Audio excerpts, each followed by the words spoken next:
पिछले लेसन्स में हमने डोमेन की रजिस्ट्रेशन, डीएनएस का सेटअप और वेब होस्टिंग की कॉन्फ़िगरेशन सीखी। अब हम फाइनली वर्डप्रेस को इंस्टॉल करते हैं। तो उसके लिए आप अपने रन क्लाउड के डैशबोर्ड में वेब एप्लीकेशन पे आइए, क्रिएट न्यू वेब ऐप पे क्लिक कीजिए। यहाँ मैं बताता चलूँ कि अगर आप कोई और वेब होस्ट यूज़ कर रहे हैं तो उसका ये प्रोसेस मुख्तलिफ होगा। उसके लिए आप उस वेब होस्ट की सपोर्ट से रब्ता कर सकते हैं जो आपको वर्डप्रेस इंस्टॉल करके भी दे सकती है, या फिर आप उसकी डॉक्यूमेंटेशन में सीख सकते हैं कि उस पर्टिकुलर प्रोवाइडर पे वर्डप्रेस कैसे इंस्टॉल किया जाता है। यहाँ वेब एप्लीकेशन में आने के बाद आपके पास 3 ऑप्शन हैं: custom web application, one click WordPress या one click PHP my admin. हमारे लिए वन क्लिक वर्डप्रेस ही रेलेवेंट है। अब हम अपनी वेब एप्लीकेशन को नाम देंगे।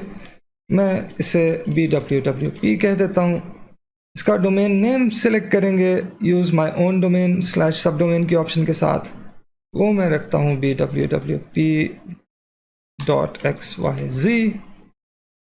वेब एप्लीकेशन ओनर में हम यूज़ एग्जिस्टिंग सिस्टम यूज़र भी कर सकते हैं, और जब हम एक सर्वर रन क्लाउड पे सेटअप करते हैं तो वो उसमें एक रन क्लाउड के नाम से ऑटोमेटिकली एक सिस्टम यूज़र बनाता है। लेकिन मेरी अक्सर कोशिश होती है कि मैं हर वेब एप्लीकेशन के लिए एक डेडिकेटेड सिस्टम यूज़र क्रिएट करूं। तो यहाँ पे हम उसका यूज़र का नाम टाइप करते हैं। मिसाल के तौर पे अगर मैं अपने हारून के नाम से ये यूज़र सेटअप करना चाहता हूँ तो मैं हारून टाइप करूँगा। आप वेब एप्लीकेशन का नाम भी यूज़ कर सकते हैं, BWWP। तो यूज़र का नाम और एप्लीकेशन का नाम इस सिलसिले में सेम होगा। ये कोई लाजिम नहीं है, लेकिन ये करना एक अच्छी प्रैक्टिस मेरे लिए तब होती है अगर मैं एक सर्वर पे मुख्तलिफ साइट्स रन कर रहा हूँ, उसमें हर साइट को मैं उसी साइट के या उसी कंपनी के नाम के यूज़र नेम के साथ एसोसिएट करता हूँ। PHP वर्जन 7.4 ठीक है। वेब एप्लीकेशन स्टैक या नेटिव NGINX स्टैक ठीक है। इसके सिलसिले में आपको कोई कॉम्प्लिकेशन में पढ़ने की ज़रूरत नहीं। लेकिन एक चीज़ मैं बताता चलूँ कि अक्सर आपको कुछ शायद ट्यूटोरियल्स में एक htaccess फाइल के बारे में कुछ पता चले कि उसे एडिट करके उसमें कुछ ऐड करना है। तो नेटिव NGINX स्टैक फास्ट होता है, परफॉर्मेंस के लिए बेहतर होता है, लेकिन इसमें htaccess फाइल नहीं होती। वो अपाशी सर्वर वाले स्टैक में होती है। अपाशी एक मुख्तलिफ वेब सर्वर है, NGINX एक मुख्तलिफ वेब सर्वर है। अपाशी ज़्यादा इस्तेमाल हुआ करता था किसी ज़माने में, अब तो NGINX बहुत ज़्यादा इस्तेमाल होता है। और अपाशी का एक फ़ाइल फॉर्मेट था .htaccess, जिसमें हम कुछ सर्वर के रूल्स डिफ़ाइन कर सकते थे। NGINX में एक डिफरेंट फॉर्मेट होता है, तो हम htaccess फ़ाइल उसके साथ इस्तेमाल नहीं कर सकते। लेकिन ये कोई मसले वाली बात नहीं है। मेरी तमाम साइट्स नेटिव NGINX के स्टैक पे चलती हैं और मुझे कभी htaccess फ़ाइल की ज़रूरत नहीं पड़ती। आगे हम अपनी साइट को एक नाम देंगे। मैं इसका नाम रख लेता हूँ बिल्ड विद वर्डप्रेस, या लेट्स बिल्ड विद वर्डप्रेस रखा जा सकता है।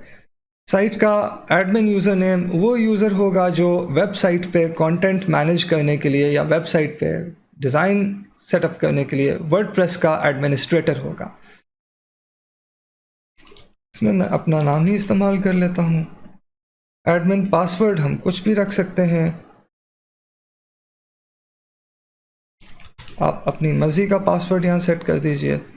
एडमिन ईमेल आपकी ऐसी ईमेल होनी चाहिए जिस पे आप एक्चुअली ईमेल रिसीव कर सकें। डेटाबेस की इंफॉर्मेशन देना ऑप्शन है। अगर आप यहाँ इनमें से कुछ भी प्रोवाइड नहीं करेंगे तो रन क्लाउड ऑटोमेटिकली ये तमाम फील्ड्स जनरेट कर देगा। और वर्डप्रेस का टेबल प्रीफिक्स WP_ होता है बाय डिफ़ॉल्ट। मेरी आदत है कि मैं इससे कुछ भी रैंडम कैरेक्टर्स इस्तेमाल कर लेता हूँ, जो सिक्योरिटी के लिए WP_ यूज़ करने से कुछ बेहतर समझा जाता है। तो इस केस में मैं BW_ कर लेता हूँ। उसके बाद हम ऐड वेब एप्लीकेशन BWWP पे क्लिक करेंगे तो हमारी वर्डप्रेस की इंस्टॉलेशन सेटअप होने का काम शुरू हो जाएगा। और लीजिए, हमारी वर्डप्रेस एप्लीकेशन सेटअप हो चुकी है। अब हम इसे इस्तेमाल कर सकते हैं। तो रन क्लाउड के साथ वर्डप्रेस इंस्टॉल करना इतना आसान था। अभी हम अगर अपनी वेबसाइट के एड्रेस को विज़िट करें BWWP.xyz पे, तो देखें हमें क्या मिलता है। और ये लीजिए, वर्डप्रेस का एक डिफ़ॉल्ट इंस्टॉल हमारी डोमेन पे ऑलरेडी तैयार हो चुका है। यहाँ पे मैं एक और काम करता चलूँ, क्योंकि आजकल सिक्योरिटी एक बहुत इम्पॉर्टेंट चीज़ है। उसके अलावा गूगल क्रोम भी ऐसी साइट्स पे जो SSL सर्टिफिकेट ना इस्तेमाल करती हूँ वहाँ नॉट सिक्योर दिखाता है, तो रन क्लाउड हमारे लिए SSL सर्टिफिकेट इंस्टॉल करना बहुत आसान बना देता है।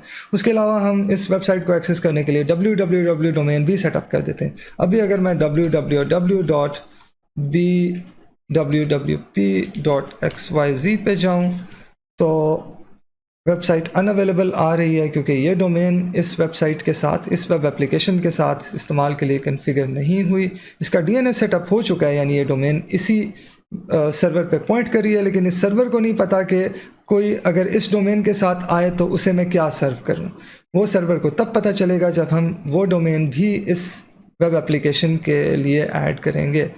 तो यहाँ पे अगर हम इस वेब एप्लीकेशन की डोमेन नेम की लिस्ट में आते हैं तो हम कोई भी नई डोमेन यहाँ अटैच कर सकते हैं। मिसाल के तौर पे इस केस में www.bwwp.xyz, और यहाँ पे आपको रन क्लाउड ये भी बता रहा है कि इस डोमेन को इस्तेमाल में लाने के लिए आपने जहाँ पे भी आपकी डोमेन का DNS सेटअप हुआ है वहाँ ए रिकॉर्ड ऐड करना है, जिसका कंटेंट www होना चाहिए। ए रिकॉर्ड ऐड करते हुए पूरी डोमेन ऐड करना ऑप्शनल होता है, सिर्फ पहला सब डोमेन वाला पार्ट ऐड करना ही काफ़ी होता है।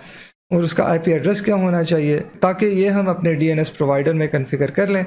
हम ये ऑलरेडी कर चुके हैं, इसलिए हम अटैच डोमेन नेम पे क्लिक करेंगे और ये डोमेन नेम भी इस वेब एप्लीकेशन के साथ अटैच हो जाएगी। अब यहाँ डोमेन लिस्ट में ये दोनों डोमेन्स आ रही हैं, रूट डोमेन और www वाली सब डोमेन। अब जबकि दोनों डोमेन्स ऐड हो चुकी हैं तो हम SSL/TLS पे आते हैं और अपनी साइट को सिक्योर करने के लिए जो पहला स्टेप है वो है SSL सर्टिफिकेट इंस्टॉल करना। हम वो सेटअप करते हैं। इसमें इनेबल HTTP एक्सेस को डिसेबल कर दें, ताकि कोई भी HTTPS के बगैर अब हमारी इस वेबसाइट को विज़िट ना कर सके। इनेबल HSTS को चेक कर लें। इसका फ़ायदा ये होता है कि आपका वेब ब्राउज़र डायरेक्टली अगर कोई HTTPS के बगैर विज़िट करे तो उसे HTTPS पे रीडायरेक्ट कर देता है।